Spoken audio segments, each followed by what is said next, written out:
It got me to a point where I thought I was going to pass out. I just feel my eyes rolling into the back of my head with just this excruciating pain. It was killing my sleep and I couldn't function. Not at any stage though did I think, oh, maybe I should go to the hospital. Who knew a backache could lead to what it led to for me? Who knew a backache could be so sinister?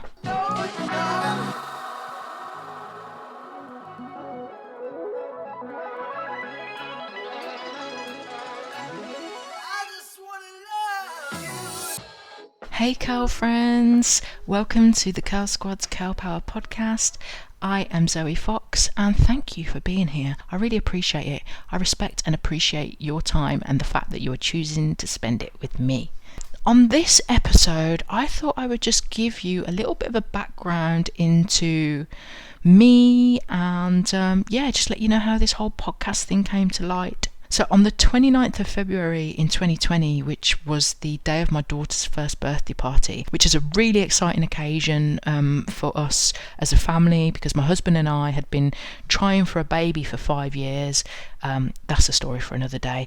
And we eventually...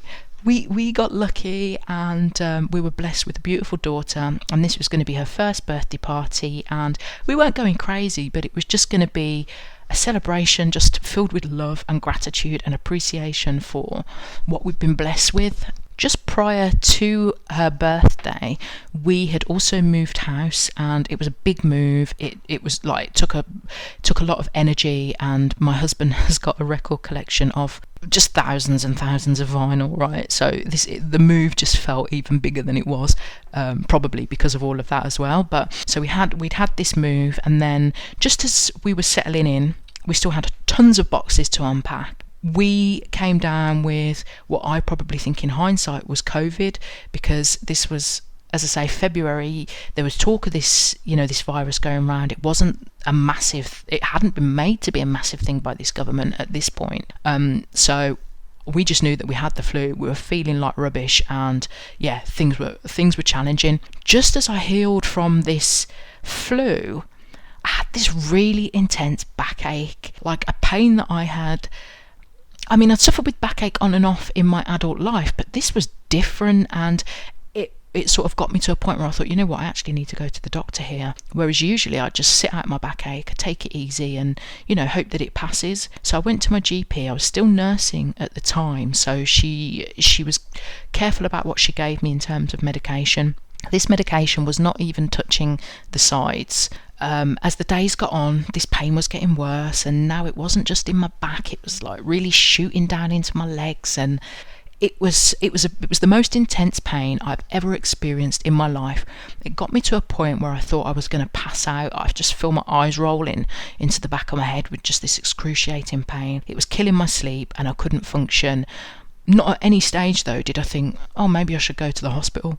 Who knew a backache could lead to what it led to for me? Who knew a backache could be so sinister? So on the day of my daughter's party, I woke up after eventually managing to get a little scrap of sleep in just total pain. I thought, I don't know how I'm going to get through this day. I need someone to help me, and I need someone to help me now. So I managed to get a last minute appointment with the osteopath, but it didn't help. I went there with a pair of crutches because I could barely walk. The crutches I had from a previous incident, which I will explain to you. Again, another story for another day. Oh, we've got plenty of those stories, people, plenty of them. So I had this pair of crutches. The osteo did stuff that just made it worse. Now, not only was the pain shooting down the right leg, it was shooting down the left leg, and I was just going out of my mind.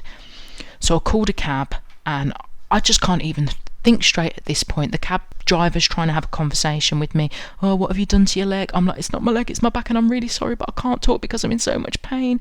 And then I've got my parents coming with my uncle for the party, and they're phoning trying to make arrangements, and I'm just like, Mum, I can't talk.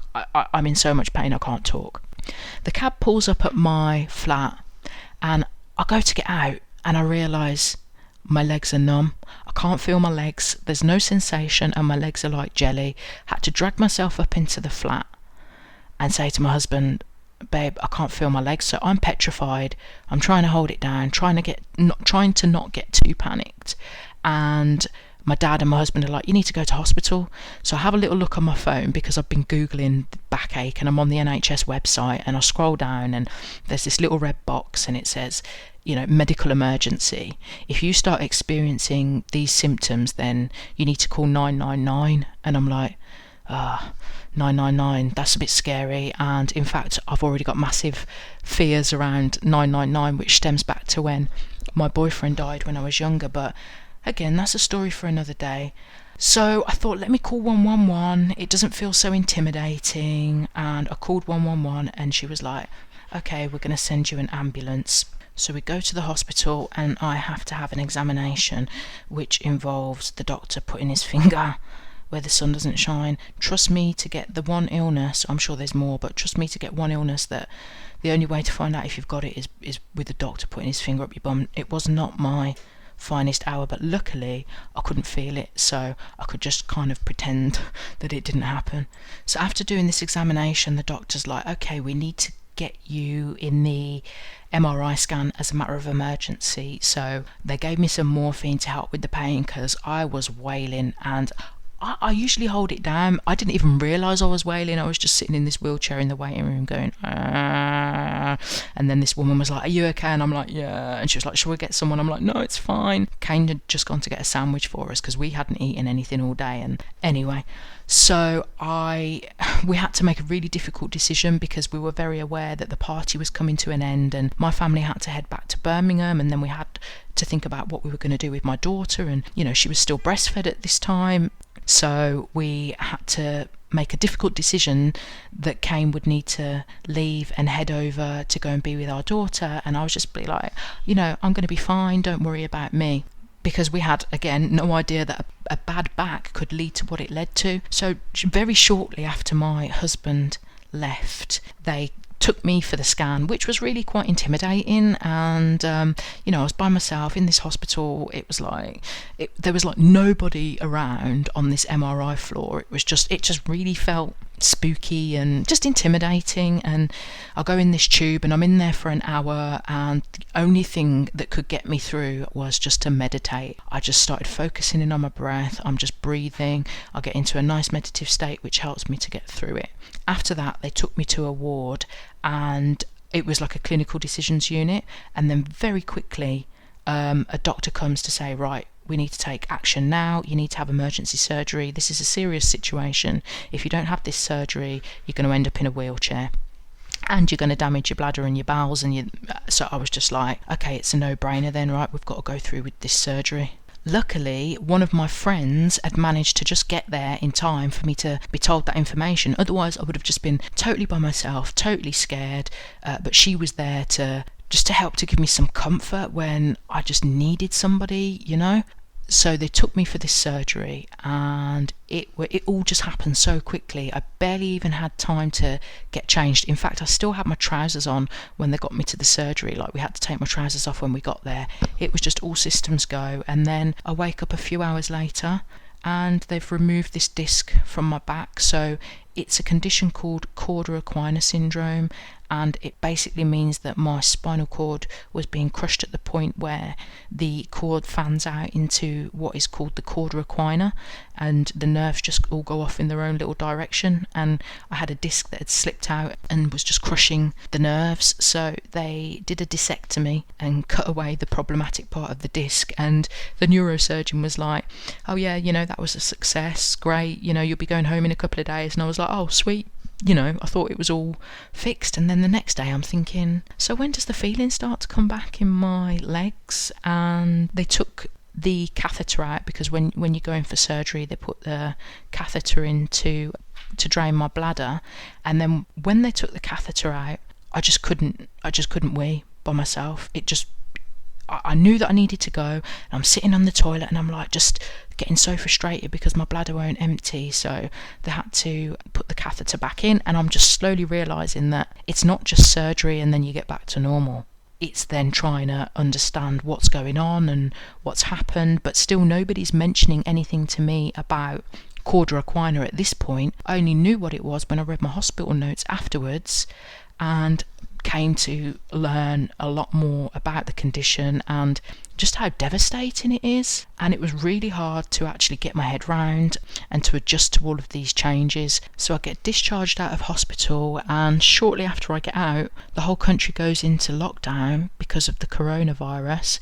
So here I am, newly disabled, still not truly understanding the gravity of what has happened to me. We're here with our daughter who's just 1, and we've got no support, and it was just like being thrown out into the fire. I came out of hospital with an indwelling catheter and no real plan on what to do or how to look after myself. And if it wasn't for the Spinal Injuries Association, which is a charity that I've just got a big up, man, because if it wasn't for them, I don't know where I would be now, because they helped me to get the indwelling catheter removed. They arranged to have a nurse come round to teach me how to self-catheterize, which is essentially showing you how to put the catheter into your urethra to be able to allow the urine to drain out. They helped me with a bowel management nurse who came to teach me how to irrigate my bowels. I know this is all so glamorous, but it's the truth, and I just feel like it's my duty to share the truth, because I know that there's going to be so many people out there with spinal cord injuries, with Cauda Equina Syndrome, who are feeling embarrassed about this aspect of what the injury does to our bodies, because let's be honest, nobody likes to have to talk about toilet business. It's just not what you want to do, but it's one thing that the condition causes you to really come face to face with. And basically what I'm trying to say is, now I've got no shame to talk about it all, because I had to come and just deal with it. I remember being in hospital and the nurse was talking to me about doing an enema, and I was like, no way, I don't need any more interference. But I just had to face my fears.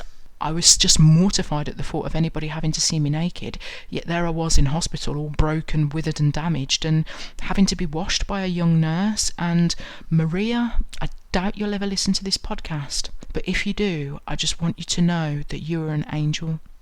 You were an angel at a dark time, and where I felt so much shame, you just made me feel strength, and you took great care of me. And what a blessed nurse you are. And guys, man, she just made it so much easier. I remember just crying. I was in a wheelchair crying in the shower, and she just washed me down and just looked after me and changed my bed and put my clean pajamas on. And just nurses like that with good hearts just make all the difference. That's what makes it even more difficult at the moment, knowing there's so many good people working in the NHS, and everything that they're having to go through under this pandemic. Since coming out of hospital, I've had appointments cancelled. Still to this day has nobody seen me in person to check on my mobility or anything. Since I've come out of hospital, I've just basically been forgotten about, and appointments have been cancelled, and it's just been one fight after another. I'm just here going through this dark night of the soul, but still knowing at the same time, still getting a sense that there is a lesson in this for me. I decided that the best way for me to use my time was to just get deep into doing some internal work. Like while I'm healing, I'm doing my meditation, I'm journaling, I'm really paying attention to where I'm feeling resistance and just observing what that was about, because the only thing that was going to get me through 2020 was my state of mind. My state of mind needed to be on point.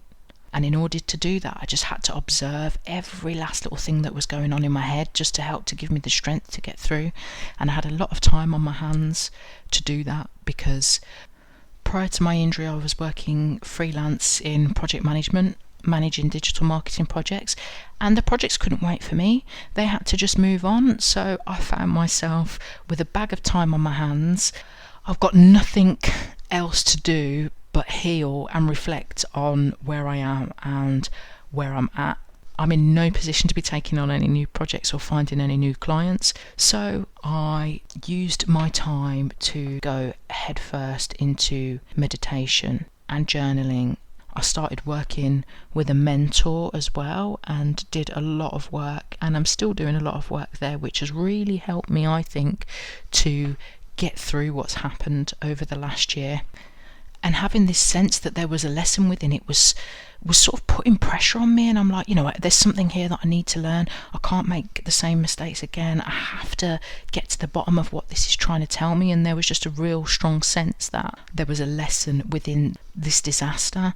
So prior to this all happening, I'd always sort of just struggled with the feelings that I wasn't quite living and reaching my full potential, and that was always a major frustration for me. And I've suffered with anxiety for many years, which has held me back and had me in its grips in different strengths at different times, but it's always sort of stopped me from truly believing in myself.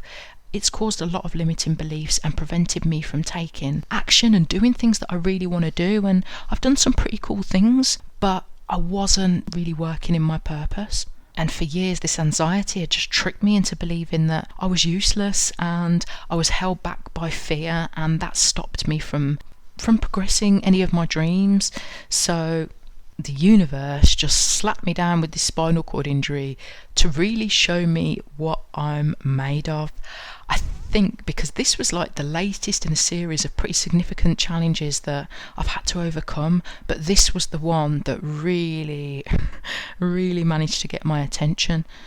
When I got home from hospital, I remember standing at the bottom of the stairs in the flat, and I was barely able to walk, and I'm stood there at the foot of the first of about 40 steps that it takes to get me into my living space. And I just knew then that I was going to have to dig really deep. Like, there's no other option.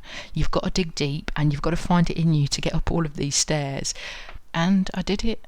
I got to the top, and every single day since then I've had to use nothing but sheer determination to get me to this point where I'm at today, where I'm able to see the lessons and the value in what's happened. But really and truly, I can only really be grateful for what it has taught me about myself and for the self-belief that it's given me. For the first time in my life, I believe in myself in a way that I have never believed in myself before. The determination that I have seen from myself has shown me a totally different side of myself, and I'm just really excited about that energy, and I'm really excited about the possibilities and what I can do with this energy. So yes, that's just a little bit of one of the latest events in my life that have ultimately made me who I am today. And when I think back of all the hardships that I've had to overcome, I'm really proud to be at a point where I can see the lessons, and I can see how those lessons have shaped me and strengthened me. And I just want you to know, if you're listening to this and if you're going through something right now that you're struggling with, just know that there's light at the end of it. And in every one of these experiences that challenge us and who we are, if we can just take time every day to count our blessings and to truly count our blessings, just think about all the things that there really are to be grateful for when the chips are down. Like, you just get rewarded with more. You get rewarded with more. The universe hears you, and when you give thanks for what you've got, it multiplies. So if you can, even on your darkest day, take a minute just to write down at least 5 things that you're grateful for. And that could even be, regardless of how bad your situation is, could be the fact that you can go to the toilet without using apparatus. It could be the fact that your body is physically strong and fit, or that you're blessed to have a roof over your head, or that you're blessed to have people that care about you, or that you're able to go right now and you've got access to food or drink.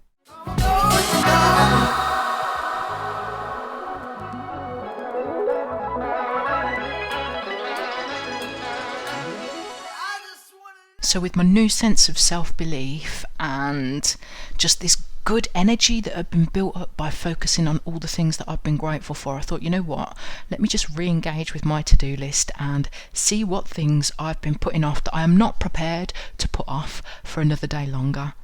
So, hence the Curl Squad Curl Power podcast. The Curl Squad was a vision that I had years ago, like, I bought the domain name. It used to be my handle on Instagram, and then I just didn't do anything with it because I was too chicken and I was being held back by myself. And yeah, no more. It's 2021, homegirls, and we are not here to play. So what have you got on your to-do list that you've been putting off? I'd love to know. Drop me an email and let me know if there's something that you need to get started with, or hit me up on the socials, and we can do this together. If I can do this, then you can do this too.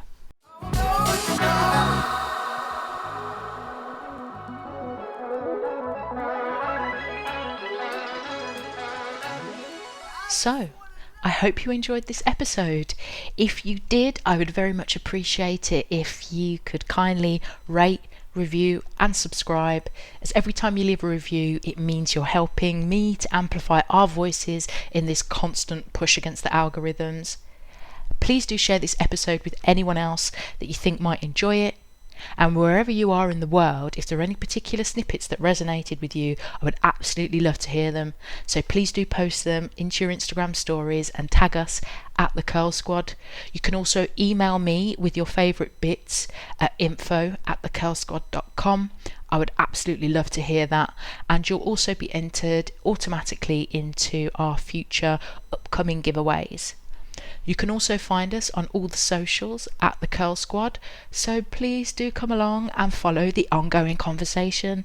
And until next time, thank you, peace, and see you then.